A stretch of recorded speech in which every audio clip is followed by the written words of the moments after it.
तो यूएफसी के light weight champion इलिया टुपुरिया ने रिसेंटली कुछ बहुत बड़े स्टेटमेंट्स दिए हैं और उनका ऐसा कहना है कि वो इस्लाम माहाचेव से कैच वेट फाइट करना चाहते हैं और बेसिकली एक pound for pound belt introduce होने वाली है यूएफसी के अंदर। ऐसा उनका कहना है कि यूएफसी के जो दो सबसे बड़े पाउंड फॉर पाउंड फाइटर्स हैं इस्लाम और इलिया टुपुरिया, इनकी आपस में कैच वेट में फाइट होगी तो एक pound for pound title introduce होना चाहिए, ऐसा इलिया टुपुरिया ने बोला है। साथ ही साथ इलिया टुपुरिया ने अरमान सारूकियन से फाइट करने की बात करी और उनका ऐसा कहना है कि वो अरमान सारूकियन को बहुत ईजिली हरा सकते हैं। बेसिकली उन्होंने ऐसा बोला है कि अरमान सारूकियन किसी हाई लेवल अपोनेंट के अगेंस्ट फाइट नहीं कर सकता अच्छी तरीके से। अरमान की फाइटिंग स्टाइल के बारे में और क्यों उनको टाइटल शॉट नहीं मिल पा रहा, सारी चीजों के बारे में इलिया टुपुरिया ने यहाँ पे बताया। इन सारे टॉपिक्स के बारे में इलिया टुपुरिया ने काफी सारे स्टेटमेंट्स दिया है, तो इन सारी चीजों के बारे में मैं आप सबको इस वीडियो के अंदर बताऊंगा। लेकिन उससे पहले आप सब वीडियो को लाइक कर देना, चैनल को सब्सक्राइब कर देना यूएफसी कॉम्बैट स्पोर्ट्स का ऐसा ही कंटेंट हिंदी में एंजॉय करने के लिए। अब भाइयों, इलिया टुपुरिया और इस्लाम माहाचेव की फाइट इस टाइम पर यूएफसी में सबसे हाइप्ड फाइट है। इस फाइट का बहुत लोगों का इंतजार है। इस्लाम माहाचेव के सपोर्टर्स और इलिया टुपुरिया के सपोर्टर्स दोनों ही चाहते हैं कि ये फाइट यहाँ पर इस टाइम पे हो, बट इस फाइट को यहाँ पर बुक कराने की सबसे बड़ी जो यहाँ पर प्रॉब्लम बेसिकली ये निकल के आती है कि इलिया टुपुरिया अगर वेल्टर वेट में फाइट करेगा तो उसको एक बहुत बड़ा साइज डिसएडवांटेज होने वाला है और इस्लाम माहाचेव अब दोबारा लाइट वेट में आके फाइट करेंगे नहीं, क्योंकि उन्होंने प्रॉपर बल्कअप कर लिया है वेल्टर वेट डिवीजन का। तो इसीलिए यहाँ पर ऐसी रिपोर्ट्स निकल के आ रही है, इलिया टुपुरिया ने बेसिकली अपनी एक डिजायर दिखाई है कि वो कैच वेट फाइट में फाइट करना चाहता है। अब कैच वेट जिनको नहीं पता भाइयों, ये कोई वेट क्लास नहीं होता। कैच वेट उस वेट को बोला जाता है जब कोई एक नीचे के वेट का फाइटर किसी ऊपर के वेट के फाइटर से अगर फाइट करना चाह रहा है तो वो मिडिल में कोई एक ऐसा वेट चूज करते हैं जो कि बड़े फाइटर को कट करने में मुश्किल भी ना हो और जो छोटा फाइटर है वो उस वेट पे फाइट करे तो उसको बहुत ज्यादा साइज डिसएडवांटेज भी ना हो। अब कैच वेट फाइट्स भाई यूजुअली तब भी बनती है जब फाइटर्स वेट मिस कर देते हैं या कोई एक ऐसा फाइटर होता है जो वेट कट नहीं कर पाएगा, तो कैच वेट की फाइट्स यहाँ पे बुक होती हैं। अब भाई अगर आप टेक्निकली देखने जाओगे तो लाइट वेट डिवीजन और वेल्टर वेट डिवीजन के बीच में 15 पाउंड्स का यहाँ पर गैप है। बाकी सारे जो यूएफसी के डिवीजन है सबके अंदर 10 पाउंड्स का गैप होता है, बट लाइट वेट डिवीजन और वेल्टर वेट डिवीजन में 15 पाउंड्स का गैप है। Light weight division 155 pound division होता है और वेल्टर वेट डिवीजन 170 पाउंड्स पे आता है। तो ये 15 पाउंड्स के कारण काफ़ी ज़्यादा डिफरेंस होता है और ये काफ़ी बड़ा फैक्टर भी प्ले इन कर सकती है फाइट में। इसीलिए इलिया टुपुरिया की टीम शायद वेल्टर वेट में इस्लाम से नहीं फाइट करना चाहेगी और एक स्मार्ट मूव भी नहीं होगा। इस्लाम माहाचेव को बहुत हैवी यहाँ पर एडवांटेजेस होंगे और वो मोस्ट प्रोबेबली इलिया टुपुरिया को ग्रैपल करके या कंट्रोल कर सकते हैं ग्राउंड पे वेल्टर वेट डिवीजन में, क्योंकि भाई व्हाई नॉट, एक ऑब्वियसली एक true welterweight fighter Jack Della Maddalena को कंट्रोल कर लिया तो आई डोंट थिंक इलिया टुपुरिया जो कि लाइट वेट डिवीजन का फाइटर है, जो पहले फेदर वेट में फाइट करता था, उसको कंट्रोल करने में इस्लाम को कोई प्रॉब्लम होगी। अब रही बात भाइयों की ये पाउंड फॉर पाउंड बेल्ट बनाने की, इसकी एक दो बार पहले भी बातें निकल के आ चुकी हैं यूएफसी के अंदर।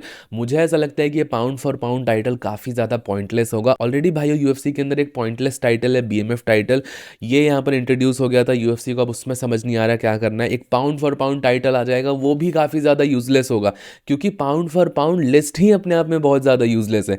क्योंकि ऐसा तो है नहीं, यूएफसी के अंदर जो टाइटल्स हैं उनकी सिग्निफिकेंस क्यों आती है, जब सेम वेट क्लास के फाइटर्स आपस में compete करते हैं तब उस टाइटल की सिग्निफिकेंस बन के आती है। लेकिन कोई ऐसा पाउंड फॉर पाउंड टाइटल जिसमें कोई वेट कैटेगरी नहीं है, कोई भी फाइटर्स एक दूसरे से फ्रीली फाइट नहीं कर सकते, क्योंकि पाउंड फॉर पाउंड लिस्ट में जितने भी फाइटर्स हैं वो आपस में फाइट थोड़ी करते हैं।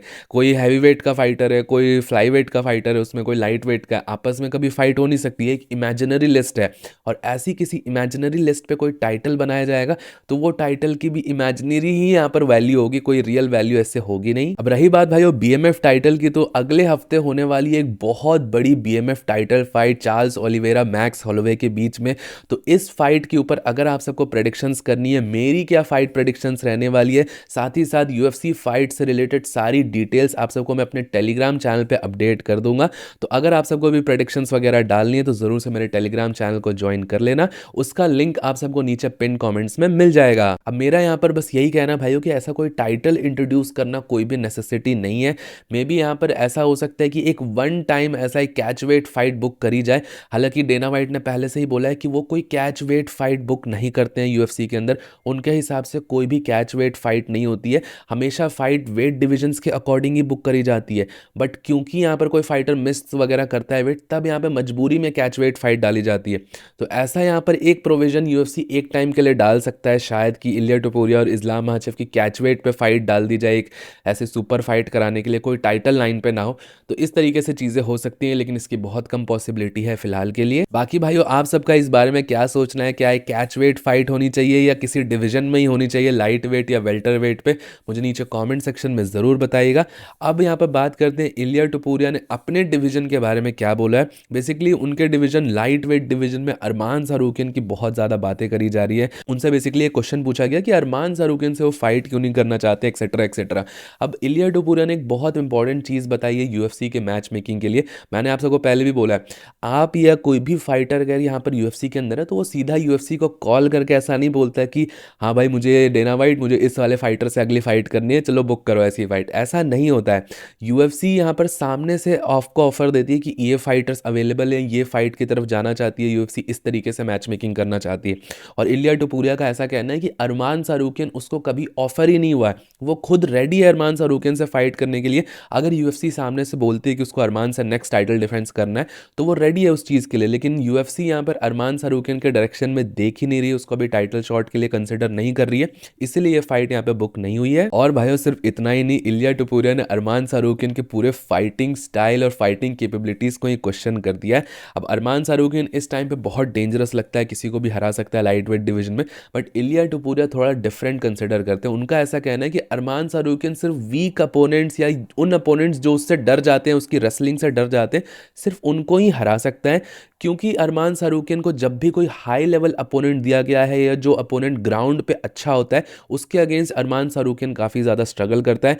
इस्लाम माहाचेव से वो हार गया, मटैश गैमरॉट जिसकी रेसलिंग अच्छी थी उससे अरमान सारूकियन हार गया, चार्ल्स ओलिवेरा ने उसको प्रॉब्लम्स दे दी ग्राउंड पे, उसके साथ एक स्प्लिट डिसीजन, एक क्लोज फाइट जीता यहाँ पर वो, जो कि चार्ल्स ओलिवेरा के साइड भी जा सकती थी अगर कुछ टाइम और होता राउंड 3 के अंदर, क्योंकि उसको चोक के अंदर फंसा रखा था चार्ल्स ओलिवेरा ने। और बेसिकली भाइयों, इलिया टोपुरिया का ऐसा कहना है कि अरमान सारूकियन प्रेशर में आ जाता है तो फिर वो कुछ नहीं कर पाता। जैसे ही अगर उसने सामने वाले अपोनेंट को डोमिनेट कर दिया, उसके ऊपर ऐसे पोरन कर दिया, तब तो ठीक है, लेकिन सामने वाले ने अगर रिटेलिएट करा और उसको प्रेशर में डाल दिया, तब वो वहाँ पे क्रम्बल कर जाता है।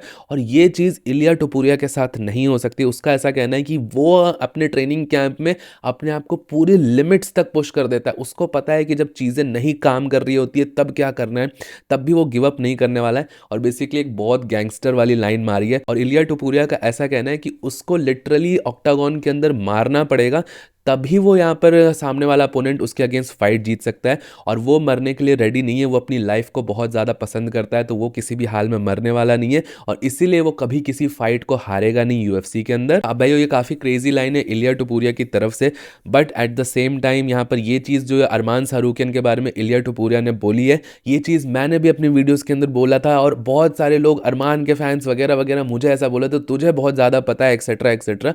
बट भाई ये चीज़ कहीं ना कहीं सही है। जो मुझे ऐसा लगता है, एक बार को चलो कॉन्फिडेंस खराब नहीं होता है, अरमान सारूकियन स्ट्रांग है एक्सेट्रा एक्सेट्रा, बट मुझे ऐसा लगता है आईक्यू प्रॉब्लम तो अरमान सारूकियन के अंदर बहुत ज़्यादा रही है पहले के टाइम पे। अब डेफिनेटली उसने थोड़ा बहुत इंप्रूव करा होगा, बट ऐसा देखा गया है कि अरमान सारूकियन अपना जो गेम प्लान है उसको पूरी तरीके से फॉलो नहीं करता है, ब्लंडर्स ज़रूर करता है फाइट के अंदर। चार्ल्स ओलिवेरा वाली फाइट में भी उसने ब्लंडर्स करे थे, मटैश गैमरॉट वाली फाइट भी वो जीत सकता था अगर वो ब्लंडर्स नहीं करता उस फाइट के अंदर।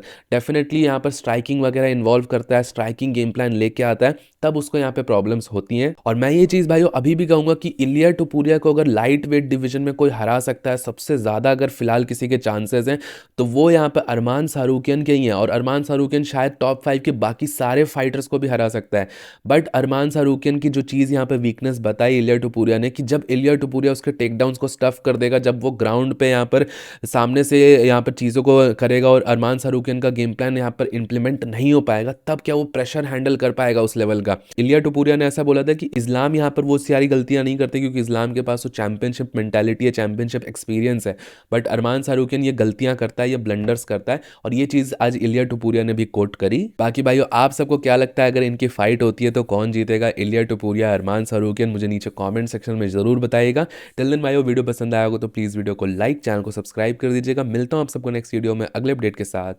Bye bye.